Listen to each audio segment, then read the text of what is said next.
গেলাম আমি। বাবা, তোর লগে কিছু জরুরি কথা ছিল। কি বলবা, তাড়াতাড়ি বলো।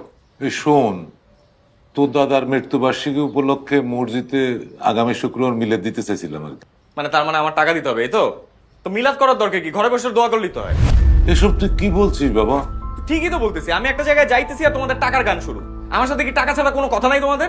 ঠিক আছে, মিলাদ দিতে হবে না। হ্যাঁ, তোমাদের তো আমার সবকিছুই খারাপ লাগে। গেলাম আমি। কিছু টাকা লাগবে। এত এত টাকা লাগে কেন তোমাদের? তোর বাবারে ডাক্তার দেখানো, ভাই বোনের তো দরকার ছিল, তাছাড়া বাজারও করতে হবে বাবা। এতগুলা ছেলে মেয়ে যে জন্ম দিছো, খাওয়ানোর টাকা না থাকলে জন্ম কেন দিছো? জন্ম দিছো, খাওয়াইতে পারো না?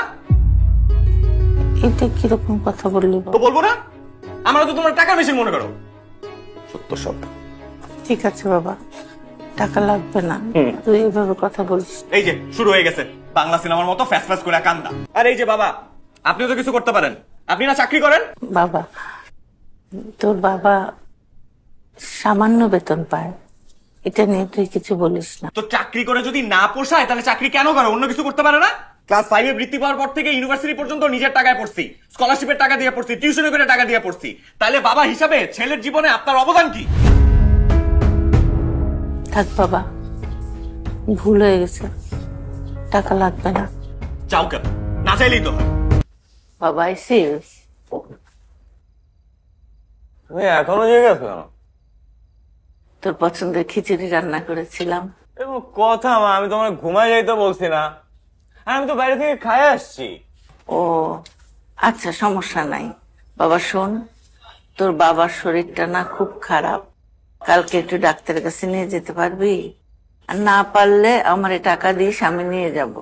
এই তোমাদের সমস্যা কি? হ্যাঁ, সমস্যাটা কি তুমি আমার একটু বুঝাও তো। মানে আমি বেতন পাওয়ার সাথে সাথে আমার টাকার উপরে তোমরা এত হামলায় পড়ো কেন? এর বিয়া, এর শরীর খারাপ, এর খাতনা, এর এই এর সেই, আমি এগুলো আর নিতে পারতেছি না।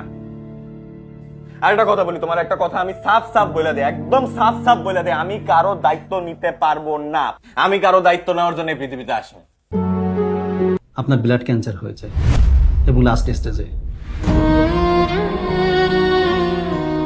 এই টাকাটা রাখো, বলুন একটা ভালো ছেলে দেখে বিয়ে দাও, আর বাঁধনের ব্যবসার টাকাটা ওইখান থেকে নাও। বাবা, তোমার শরীর খারাপ বাবা, মা কালকেই বাবাকে তুমি ডাক্তারের কাছে নিয়ে যাও বাবা। আরে এইটা না, শুধু ব্যাংকে আরো টাকা আছে মা, তোমার তো চার লাগে, ব্যাংকে আরো অনেক টাকা আছে মা, বিশ্বাস করো মা। তুই শান্ত। তুই এমন করছিস কেন? করো, তাড়াতাড়ি করো মা, আমার হাতে সময় খুব কম মা, তাড়াতাড়ি করো মা। সময় কম বাবা।